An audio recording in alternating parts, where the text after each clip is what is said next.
Bonjour à tous et bienvenue dans ce briefing des marchés du 3 avril 2020. Avant de commencer, je vous laisse prendre connaissance de l'avertissement légal sur les risques.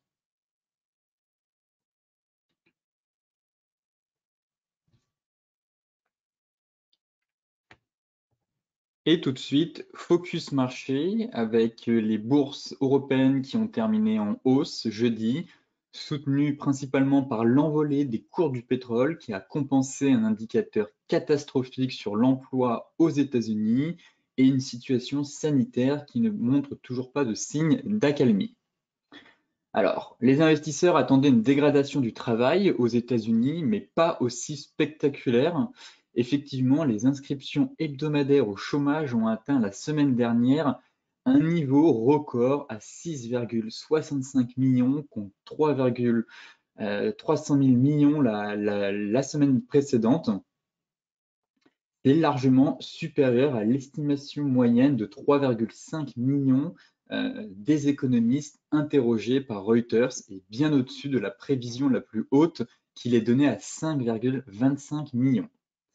Alors ce chiffre hebdomadaire, indicateur clé de l'état de santé de l'économie, est le premier signe bien sûr évident d'un impact brutal de la crise du coronavirus sur l'économie américaine alors que les mesures de confinement se multiplient dans le pays.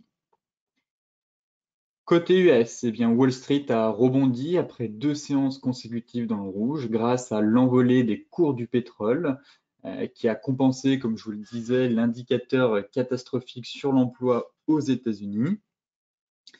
Effectivement, les cours du pétrole ont enregistré jeudi leur plus forte hausse journalière jamais enregistrée, dopée bien sûr par les déclarations de Donald Trump via un tweet qui disait s'attendre à ce que l'Arabie saoudite et la Russie acceptent de réduire leur production de pétrole de 15 millions par jour au moins. Donc bien sûr, certains disent que c'est un coup de génie de Donald Trump, d'autres qui manipulent les cours. Les deux sont vrais. Certes, Donald Trump a saisi l'occasion des chiffres du chômage pour tweeter en disant qu'il voyait une réduction de 15 millions de barils. Toutefois, dans un communiqué de l'Arabie saoudite, eh bien, on avait plutôt 10 millions. Mais cela a suffi tout simplement à rassurer les investisseurs et à déclencher un rebond du pétrole qui était assez extraordinaire.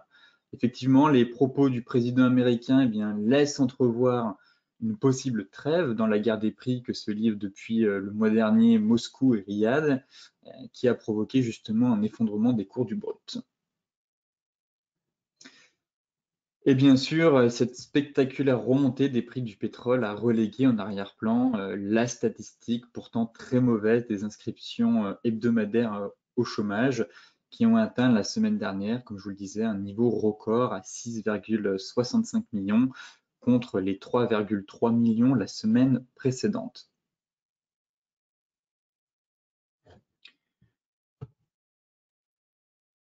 Pour vous mettre dans le contexte, voici le graphique des inscriptions aux allocations chômage US et on voit effectivement qu'on a atteint un spike assez impressionnant à 6,6 millions, un peu plus, et on pourrait atteindre les 10 millions. Apparemment, les dernières prévisions montrent que dans les semaines à venir, étant donné que le confinement va se prolonger aux États-Unis, on pourrait atteindre un pic à 10 millions. Soit c'est le deuxième record hebdomadaire consécutif. Et on sait justement que les licenciements de coronavirus eh bien, persistent et continuent aux États-Unis. De ce fait, on pourrait de nouveau avoir de nouveaux records dans les semaines à venir avec peut-être 10 voire 12 millions d'inscriptions aux allocations chômage. Pour rappel, hein, ici c'est un graphique qui remonte au début des années 70, c'est du jamais vu dans l'histoire des États-Unis. Ici, nous avons un parallèle entre les demandes d'allocation, enfin du moins les demandes de chômage et le taux de chômage. Pour rappel, cet après-midi, nous avons le NFP à 14h30. C'est le catalyseur de la semaine.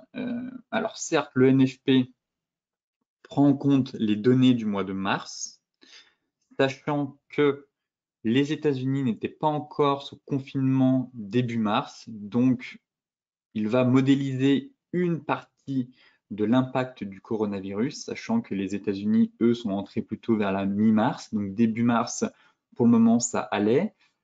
Pour moi, le NFP vraiment le plus important sera celui du mois de mai, début mai, puisque lui va prendre en compte tout le mois de mars. Et donc là, logiquement, comme Donald Trump a prolongé jusqu'au 30 avril, on va véritablement voir l'impact que cela va avoir sur l'économie. Toutefois, pour celui du mois de mars, on a quand même la moitié du mois, la deuxième quinzaine, qui risque d'être impactée. Et donc, certains supposent que les pertes d'emplois nettes atteindront 10 millions en mars, ce qui n'est peut-être pas loin de la réalité, comme je vous le disais. Et le taux de chômage pourrait passer de 3,5% en février à environ 9 à 10%. Et même certains, comme Goldman Sachs, prévoient un chômage, un pic à 15%. Une telle augmentation mensuelle, en fait, serait sans précédent dans l'histoire des États-Unis. Ce serait du jamais vu. D'avoir un retour à 10, ça oui, mais à 15%, ce serait du jamais vu dans l'histoire des États-Unis. Donc les chiffres du NFP vont vraiment être importants cet après-midi et surtout ceux du mois prochain où là, on aura vraiment plus de visibilité et on pourra constater vraiment l'impact et les effets collatéraux du coronavirus sur l'économie américaine. Cette semaine, c'était bien sûr la semaine des PMI. On a eu les PMI chinois, les PMI italiens et autour des PMI des services en Espagne. Et sans surprise, on voit aussi, pour rappel, hein, en dessous de 50, c'est une contraction de l'activité. Au-dessus de 50, on parle d'une expansion, donc de croissance à venir.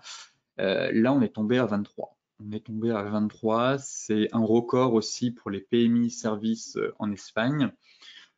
Qui ont chuté lourdement comme les principaux PMI dans l'ensemble des États d'Europe.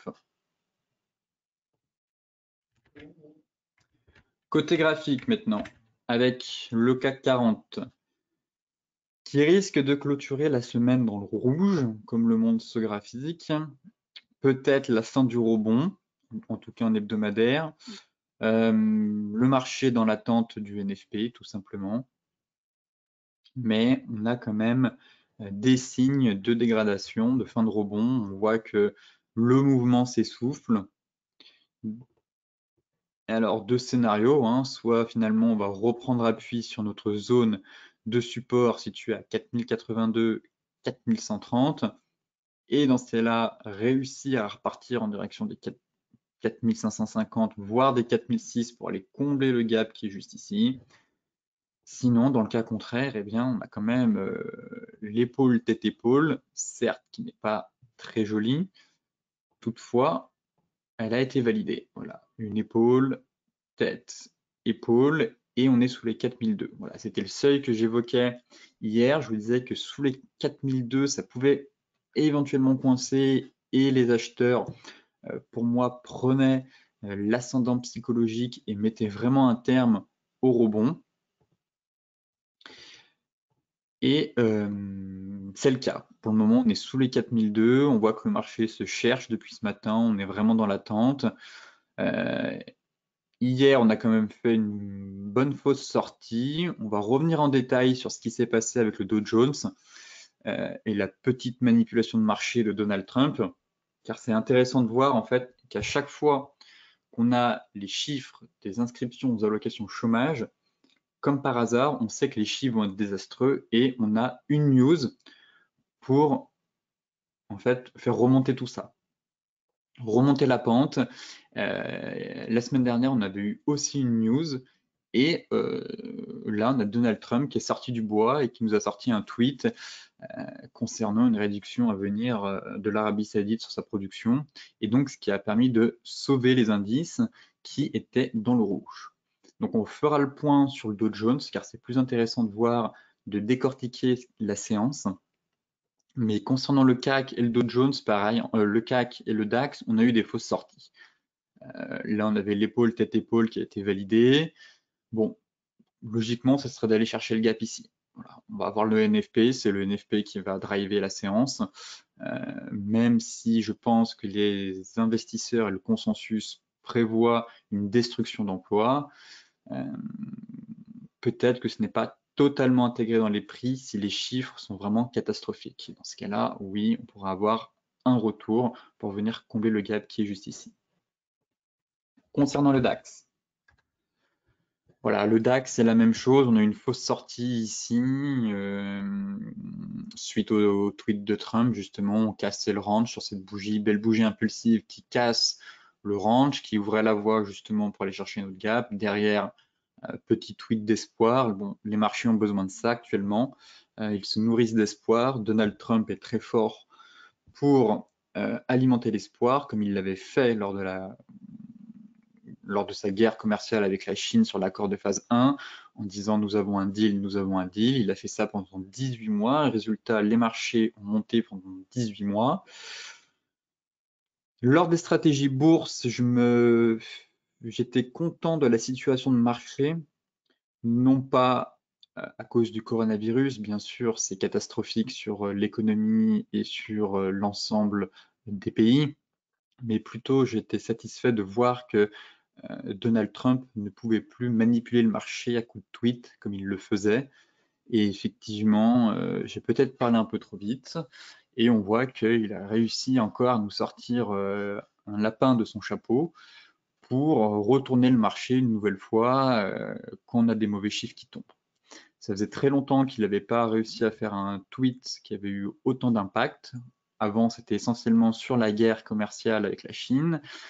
Ça marchait bien à chaque fois, ça déclenchait tous les algos. Là, depuis 2 mois, on constate qu'il n'avait pas trop d'emprise sur le marché, mais finalement, hier, il a réussi on va dire un coup de génie. On va voir si ça va fonctionner derrière ou si c'est simplement une illusion et puis finalement, ça ne va pas suffire à court terme, en tout cas, à maintenir les marchés la tête hors de l'eau. Le DAX réintègre, pareil, donc le range n'est toujours pas invalidé, hein, on va dire, enfin du moins réintègre ce range, donc pareil, hein, pour moi c'est si on casse ici, les 9004, dans ce cas-là oui, on ira chercher un peu plus bas. Pour le moment, on tente de sauver la borne basse, on réintègre, et pareil, le marché dans l'attente, on a des gros niveaux ici, hein, 9007 et 9006, ça risque de coincer sur la hausse. Toutefois, comme je vous le disais, hein, si les stats sont mauvaises, pire que prévu et que le marché cède à la panique une nouvelle fois, ce sera une sortie de range par le bas et on ira chercher le comblement du gap à 8760.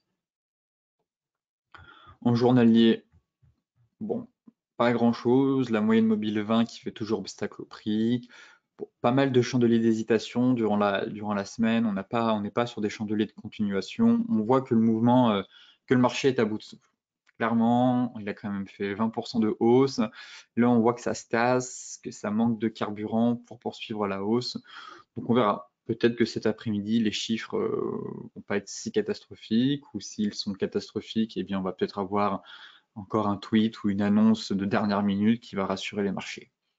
De nouvelles injections de liquidités, je sais pas. On peut s'attendre à tout dans ce contexte hyper tendu. Concernant le Dow Jones, on va analyser la situation et ce qui s'est passé vraiment. On va aller sur les futurs. Là, on est sur le cash, pas grand-chose à dire. Depuis la semaine dernière, si ce n'est voilà, on est comprimé entre les 38,20 et les 38,20 et les 23,6 de Fibo. Voilà. Clairement, ici, 22 550 et 20 800 à peu près sur excès. Voilà, on est comprimé entre deux niveaux de Fibonacci sur le cash, entre 38,2 et 20, 23,6 pardon. Et bon, c'est la cassure de l'une des deux bornes qui risque de donner un peu le tempo. Ne pas oublier qu'on a aussi un gap laissé ouvert ici et que la cassure par le bas, logiquement, devrait permettre au marché d'aller chercher ce trou de cotation qui a été laissé ouvert. Concernant le futur,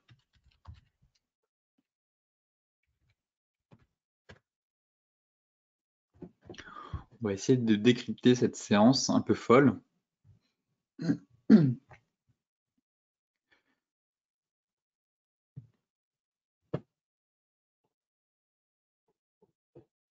Alors,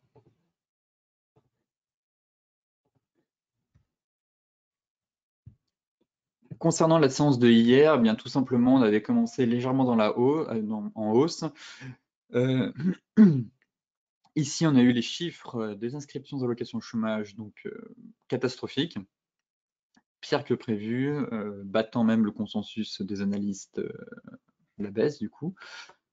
Derrière, le marché chute, ouverture du marché, stabilisation, le marché se cherche toujours durant les premiers échanges, les 15-20 premières minutes, et derrière, tweet de Trump pour assurer tout ça, et le marché explose.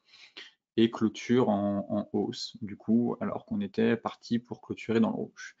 Donc, encore une fois, Trump a réussi à son pari, qui était de rassurer les marchés et donner un coup de fouet sur des prix du pétrole qui étaient actuellement au plus bas.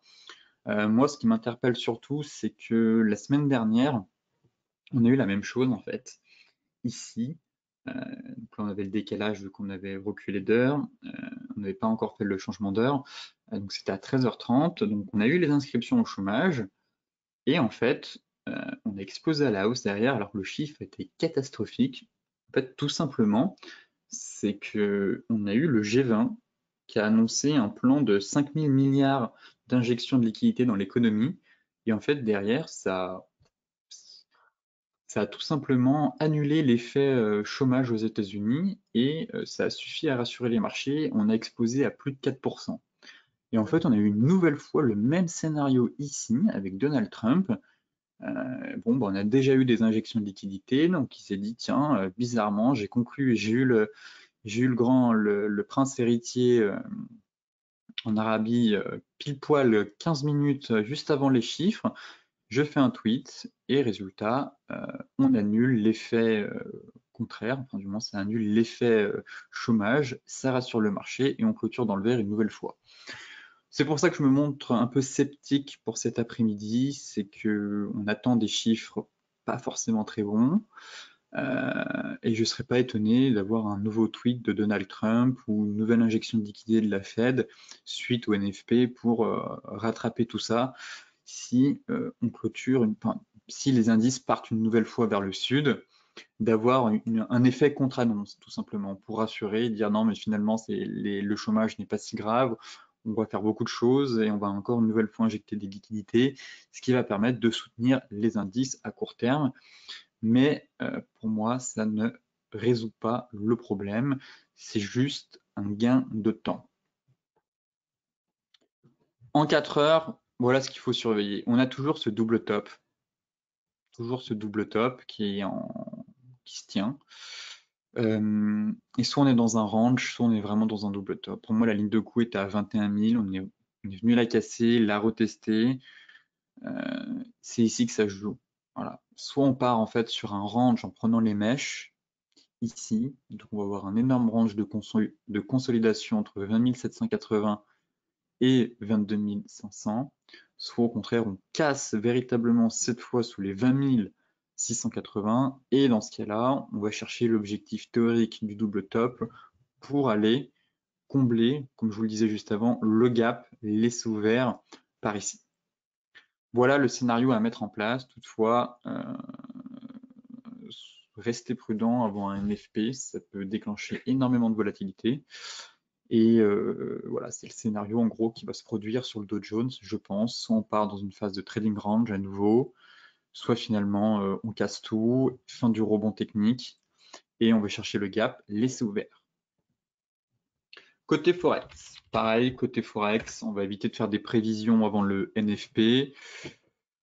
Je vous disais juste que hier, si on cassait les 1,08, on risquait d'aller chercher les 1,0820 et les 1,0770. Chose faite. On a retracé en fait les 61,8 de Fibo, même plus. Pour le moment, ça repart dans une dynamique baissière, tout simplement. Voilà, on est sur support. mais la dynamique de fond reste baissière. On a quand même retracé plus de 61,8 de Fibo, donc finalement, les vendeurs gardent la main, je trouve. Toutefois, cet après-midi, je vais pas faire de prévision en vous disant oui, ça va partir à 1,10 ou non. Au final, ça peut aller à 1,061. Étant donné qu'il y a le NFP, voilà, j'ai pas de boule de cristal. Donc, je préfère attendre et voir lundi le marché avec un œil neuf. Et lorsque le marché aura passé le week-end, qu'il sera, on va dire, reposé, voir quels sont les pronostics, enfin du moins les prévisions plus, pour le cours de l'euro. Mais là, m'aventurer dans des prévisions avant un tel événement, c'est un peu hasardeux, je trouve. Donc, je préfère attendre que la poussière retombe tout simplement pour voir les investisseurs lundi avec un œil, on va dire, à tête reposée et avec un œil neuf, la nouvelle situation concernant la prévision sur l'euro-dollar. Toutefois, force est de constater que le flux reste quand même baissier, que la dynamique, elle, est baissière, et que le dernier rempart, c'est cette oblique trimestrielle. Voilà. On est venu la tester une première fois. Si elle casse, par contre, il y a vraiment un risque de dégringolade vers les 1,062 et 1,0540. Pour moi, c'est le dernier rempart de la baisse. Sous ce seuil technique, on risque vraiment d'aller visiter de nouveau plus bas dans les semaines à venir. L'euro GBP.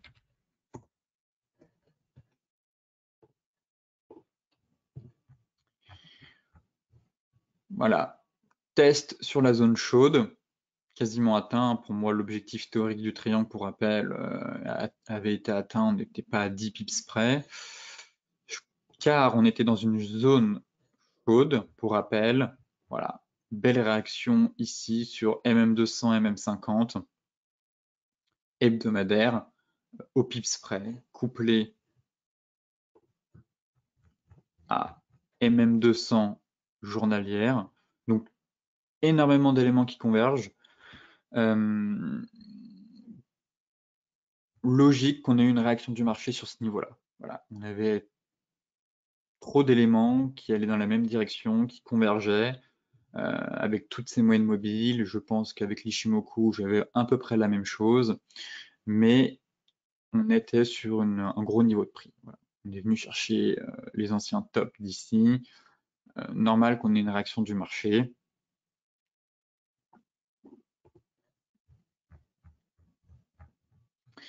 Et là, on part sur un petit avalement 4 heures. Bon, on est quasiment venu chercher l'objectif à quelques pips près. Je considère quand même que le plus gros a été fait, donc n'oubliez pas de prendre vos bénéfices, d'abaisser vos stops si vous êtes à la vente sur l'euro GBP, de mettre des stop win. Ne soyez pas trop gourmand, ne redonnez pas vos gains si durement gagnés au marché. Même si c'est possible, actuellement on est sur un rebond, peut-être que le marché va repartir, voilà, retester la moyenne mobile 204 heures et la moyenne mobile 20 pour finalement repartir et faire, voilà, une rotation complète du range, puisqu'on est dans un range hebdomadaire. On est dans un beau range hebdomadaire. Toutefois, on arrive au milieu du range, la zone d'équilibre. Ici, c'est un gros niveau. Donc, en général, on prend une bonne partie de ses bénéfices et si ça casse, tant mieux, ça fait un super trade, mais si ça casse pas, voilà, il faut savoir sortir du trade et ne pas rester en mode espoir si le marché fait juste une rotation partielle et retourne sur la borne haute. Non. C'est pour ça qu'il est important vraiment d'analyser la situation sur toutes les unités de temps pour être sûr qu'on n'a pas une rotation partielle à venir, en tout cas. Là, on pourrait mettre une petite droite. Ici, on a éventuellement un petit canal, je pense. Bon, pas de quoi, pas énorme. Léger canal baissier. Mais on a atteint un objectif majeur, en tout cas avec le triangle et le milieu du range. Maintenant, je suis plutôt neutre sur la paire. Pour moi, le gros niveau, c'est les 0,872. Vraiment, si on enfonce en clôture journalière les 0,872, là où on ira chercher les 0,85, et pourquoi pas les 0,83,6. Mais pour le moment, tant qu'on est entre 0,87,2 et 0,88,25, je préfère rester neutre plutôt que me dire on va faire une rotation partielle, au contraire on va casser. Non, il faut attendre qu'on ait soit une cassure au-dessus de ce niveau, soit une cassure du support. GBP USD.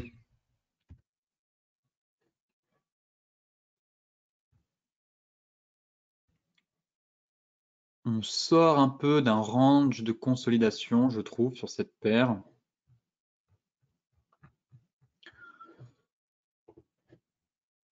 On en parlait justement dans le briefing des marchés, dans les stratégies bourse mardi, comme quoi on était un peu compressé entre les 50% et les 61,8. Là, on avait pas mal de bougies d'hésitation. Pareil, hein, GBP USD avec le NFP, ça risque de bouger cet après-midi. En données 4 heures, on avait un peu cette phase, vous voyez, de consolidation. Et là, on sent que le marché s'essouffle. Toutefois, on a quand même la moyenne mobile 50 qui vient soutenir les prix et la pente est assez, voilà, elle est assez raide, donc ça pourrait avoir un impact. Et finalement, voilà. Bon, la clôture n'est pas terminée, il faut attendre la clôture, mais soit on a une fin de consolidation, toutefois prudence si on vient juste chercher appui pour repartir en direction des 25. Sinon, si on casse, pareil, on pourrait aller chercher les 1,20. Attendons de voir cet après-midi. Mais voilà le scénario. Pour moi, attention vraiment au bear trap si on casse juste pour aller chercher la moyenne mobile 50 et finalement repartir ici en direction d'un 25. Et au contraire, si on enfonce vraiment ce niveau, là, ce serait d'aller chercher les 1,2015. Voilà. Pour moi, c'est la moyenne mobile 50 qui m'intéresse, qui vient s'aligner un peu avec ce plus bas sur mèche, un peu comme on a fait ici, cet excès sur mèche. Donc, attendons la clôture 4 heures et le catalyseur de cet après-midi. Mais le pivot clé, pour moi, ça va être les 1,20. Voilà. Sous les 1,22, sous les 1,22, on va aller chercher les 1,2015. Et au-dessus, ça peut être vraiment gros pullback sur la moyenne mobile 50 pour repartir chercher la moyenne mobile 200 4 heures qui vient s'aligner parfaitement au niveau des 1,25. Le GBP face au yen japonais. Sortie de biseau, mais consolidation. On en parlait aussi dans les stratégies bourse. C'est le même constat que sur le GBP USD. On est un peu comprimé entre certains niveaux de Fibonacci. Là, on a eu un beau rallye. Dans un biseau, on sort. On est sur les niveaux de 50. On voit qu'on a quand même des chandeliers de stabilisation, je trouve. Pas mal de doji. En données 4 heures, beau biseau, sortie du biseau, mais on part dans une phase de latéralisation. Pareil, moyenne mobile 50 qui vient en soutien. Voilà, il faut un catalyseur sur la paire et moyenne mobile 4 heures, moyenne mobile 204 heures qui vient pareil au niveau de ces deux niveaux. Donc, trading range pour le moment. Pour moi, ça va être la cassure des 132,30 qui va donner le tempo avec un retour sur les 130,35. Sinon, la cassure des 50 pour viser les 61,8 de Fibo. Voilà à peu près la stratégie. Pour le moment, plutôt phase de trading range à court terme, en attente d'un catalyseur. Et voilà. Il va falloir tout simplement attendre la cassure de l'une des deux bornes pour accompagner le flux. Soit vers le prochain gros niveau de support, voilà, qui correspond ici, qu'on avait cassé notre oblique baissière, donc les 130,35, ou soit une nouvelle phase d'accélération en direction des 61,8. Pourquoi pas aller chercher les 135,7, mais le mieux ce serait les 61,8 au niveau des 137. Voici le plan sur la livre sterling face au yen. L'AUD USD maintenant. Pareil, on l'évoquait dans les stratégies bourse avec ce biseau phase baissière, complètement baissière. Biseau de consolidation, on sort par le bas. Pour le moment, ça part plutôt bien à la baisse. On repasse vraiment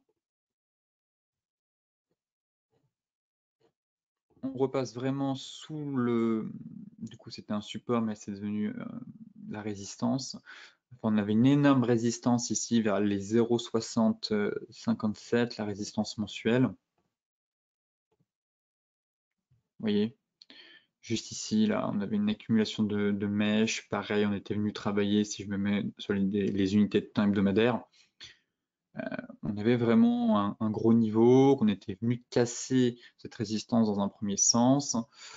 Et finalement, la sortie du biseau, hop, fait que ça cale et qu'on repart à la baisse. Donc, fin du rebond aussi concernant l'AUD. Pareil, sur les niveaux des 61,8, on casse les 50. Donc, pareil, plus une perspective baissière, en tout cas, sur l'AUD. On pourrait aller chercher les 23,6 de FIBO. Voilà, là, on avait quasiment une petite étoile du soir. C'est dommage que cette bougie manque de corps, vraiment, sinon on aurait vraiment eu un beau pattern de retournement. Mais on voit, pareil, que ça hésitait, en tout cas, sur ces gros niveaux. Et la sortie du biseau, en tout cas, confirme la fin du rebond. Et en cas d'accélération, je pense qu'on pourrait bien retourner sur les 23,6. Et je ne serais pas étonné de voir un retour de la paire sur les 0,57, en tout cas, si jamais on devait vraiment accélérer et enfoncer tous les supports. L'USD face au yen japonais, qui a profité du tweet de Donald Trump hier. Le dollar s'est ainsi renforcé.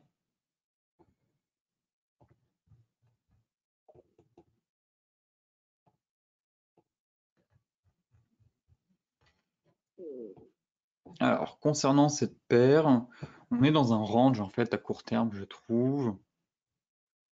On arrive, bon, on tente de reconquérir les 108,35. On a retracé peut-être, est-ce qu'on a retracé sur un niveau clé? Même pas forcément, on n'a même pas réussi à retracer les 50%. En journalier, pas grand-chose, on est un peu pareil, prisonnier entre une résistance, une moyenne mobile 50, une moyenne mobile 200 juste ici, donc ça manque un peu de visibilité, je trouve. Au contraire, en 4 heures, c'est un peu plus propre. Voilà. On a éventuellement un double bottom ou un range à venir. Cette configuration voilà, me plaît. Voilà. Soit on part dans un range, la moyenne mobile 50 ici viendrait s'aligner et trading range, si on casse, on ira chercher encore plus bas, soit finalement le dollar continue d'être puissant, double bottom ici, et si ça fonctionne, eh bien, on ira chercher un peu plus haut. Si ça fonctionne, on ira chercher voilà, à peu près, on retournerait sur les 110,25. Voilà la stratégie, je trouvais que la paire en journalier, en données journalières, ne délivrait pas forcément des signaux intéressants. Toutefois, en 4 heures, pour les personnes qui font un peu de l'intraday, ça peut être intéressant de noter ce range. Et pour les autres, d'attendre la cassure pour se positionner, soit pour un double bottom, pour aller chercher des nouveaux plus hauts, soit au contraire, nouvelle phase de rotation. Et si on casse, dans ce cas-là, aller chercher la grosse zone technique ici, à 105,35.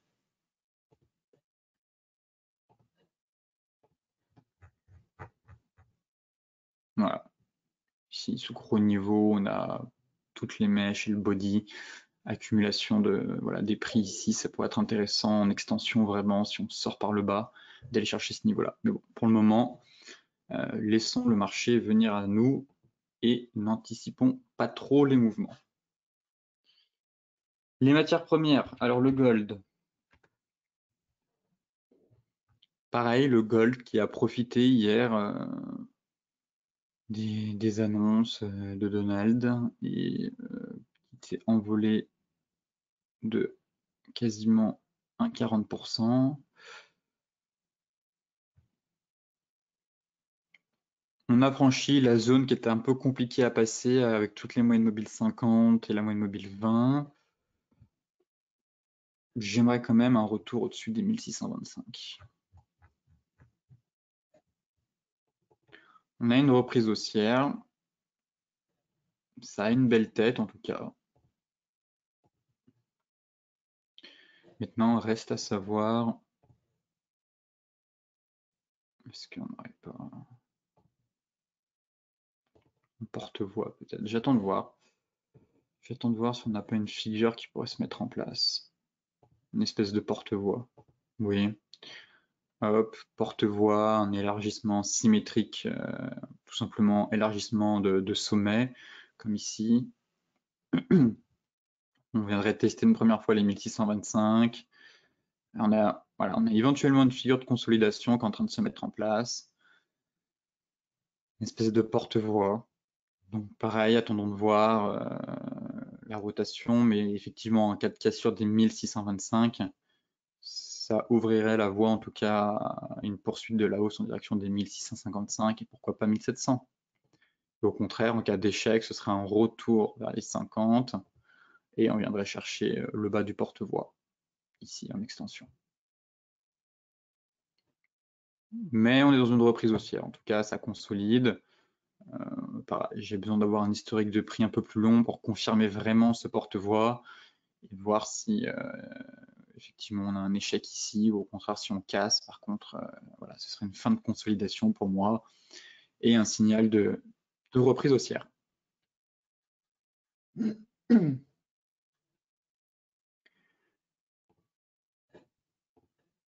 En hebdo, bon, pas grand chose à dire.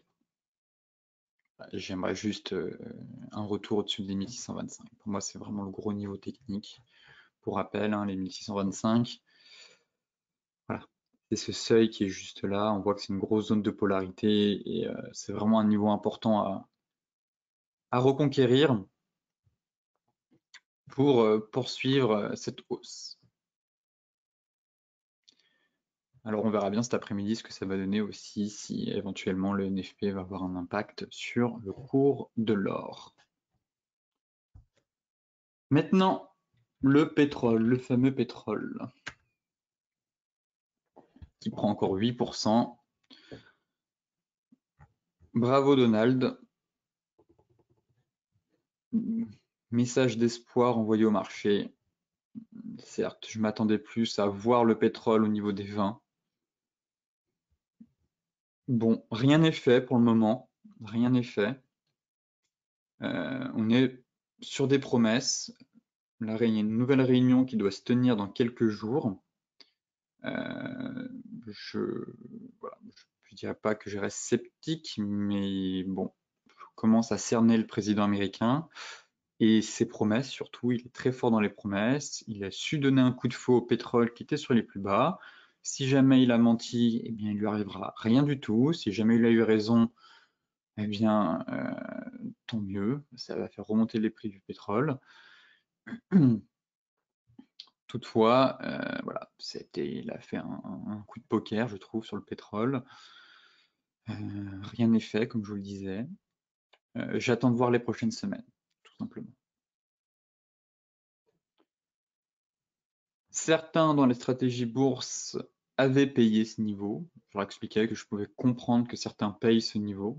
Effectivement, c'était un niveau technique majeur, puisqu'on était sur les plus bas. En mardi, on était sur les 24,5, donc certains étaient positionnés à l'achat.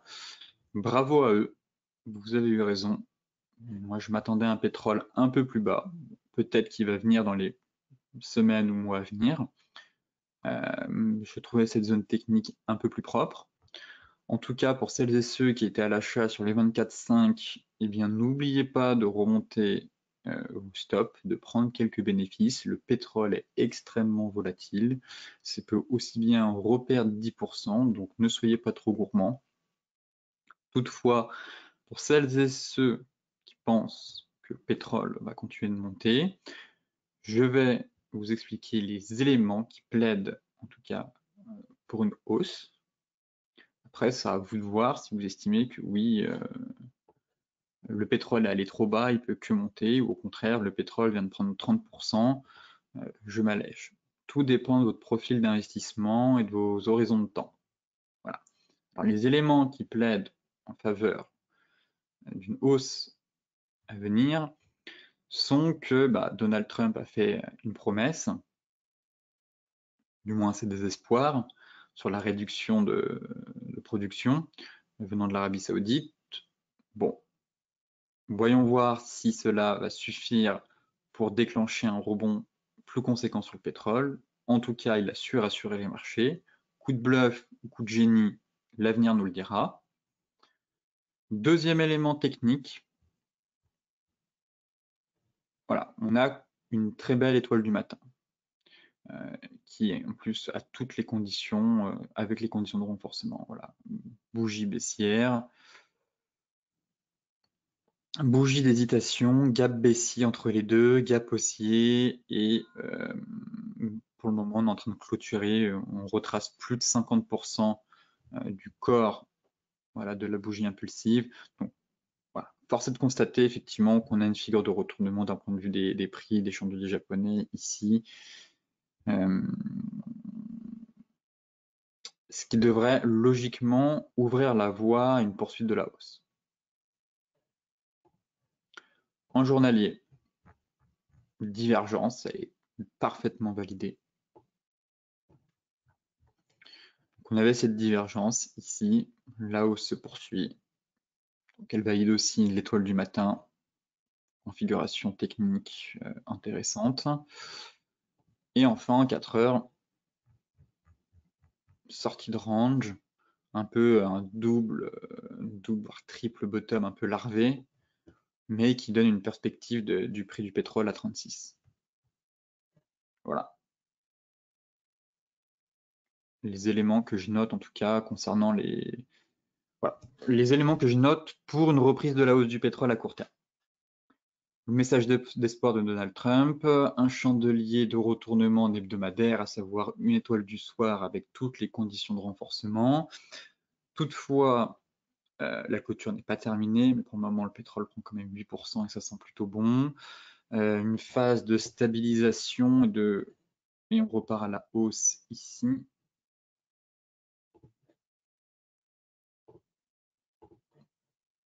Voilà. Et on repart. Une sortie de range avec un triple, ouais, plutôt un double bottom, je trouve. Ici, on a eu la cassure, ça repart, qui donne un objectif à 36. Et par contre, la divergence, elle donne un objectif à 42. Voici tous les éléments pour une poursuite ou non enfin, plutôt pour une poursuite de la hausse et un rebond plus prononcé. Après, à vous de voir si vous estimez que 30%, c'est énorme et ça suffit, on remonte les stops et on prend des bénéfices, ou au contraire, vous jugez que le pétrole est allé trop bas et que suite à ces annonces et suite aux éléments techniques que je viens de citer, on va aller chercher le gap. Vous êtes votre propre arbitre. Pour ma part, j'attendrai la réunion de l'OPEP. En tout cas, pour celles et ceux qui étaient à l'achat ici, eh bien, mon conseil, c'est tout simplement de remonter ses stops, mettre un stop win et de ne pas être trop gourmand. Pour ma part, j'attendrai la nouvelle réunion de l'OPEP dans quelques jours pour valider ou au contraire invalider ce scénario qui pourrait être tout à fait plausible d'avoir un retour à 42. Ils ont les cartes en main maintenant et le pétrole est corrélé, il n'y a pas seulement que le technique sur le pétrole, il y a beaucoup la fonda, les news, et actuellement il réagit que à ça, le pétrole. Alors un peu plus de visibilité sur la prochaine réunion de l'OPEP serait pas plus mal pour établir de nouvelles prévisions. Concernant le Bitcoin, eh bien on a eu une sortie de range. Ici, on s'est fait une frayeur ici avec un peu un bull trap, derrière ça réintègre. Mais pour le moment, on a une sortie de range par le haut sur la crypto.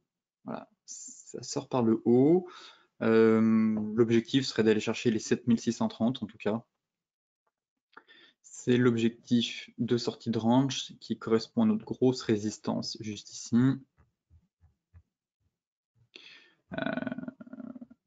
Voilà, les 7630. Même si on pourrait aller un peu plus loin, je pense qu'on pourrait aller chercher sur Excel les 8000. J'ai regardé, si on reporte vraiment le range complètement, ça donne un objectif à 8000.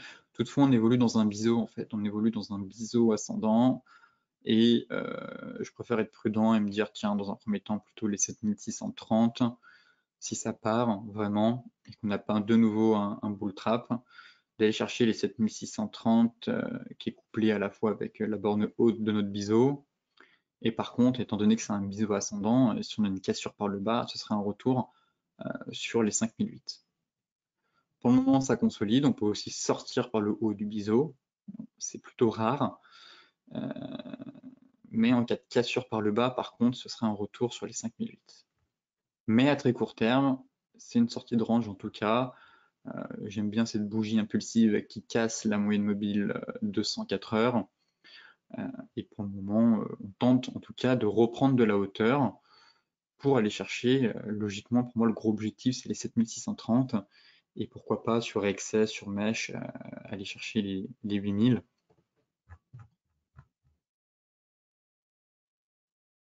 Voilà. Ici, ça risque de coincer, honnêtement.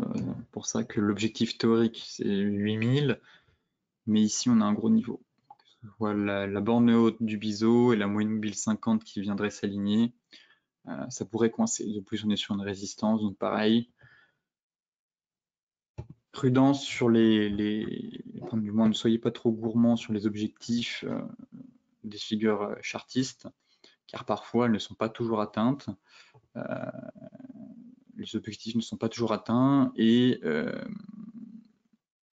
c'est important de faire un parallèle avec d'autres éléments, que ce soit les prix, que ce soit les moyennes mobiles, qui peuvent justement venir bloquer et empêcher d'atteindre l'objectif complet, en tout cas de la figure. Voici le scénario sur le BTC. Attendons la clôture aussi, et le BTC bouge beaucoup le week-end. Alors c'est ça aussi qui est dérangeant, c'est que tous les mouvements principalement se font pas mal de fois le week-end. Mais en tout cas, à court terme, pour le moment, on a plutôt des signaux qui plaident en faveur d'une fin de consolidation, d'une poursuite de la hausse en direction des 7630. Et il faudra surveiller à moyen terme la cassure de ce biseau, car pareil, si on reporte l'objectif, on pourrait très vite retomber sous les 5008. On fera le point en temps voulu. Sur ce briefing des marchés touche à sa fin. Pour celles et ceux qui souhaitent consulter l'article dans son intégralité, je vous mets le lien dans la description de la vidéo.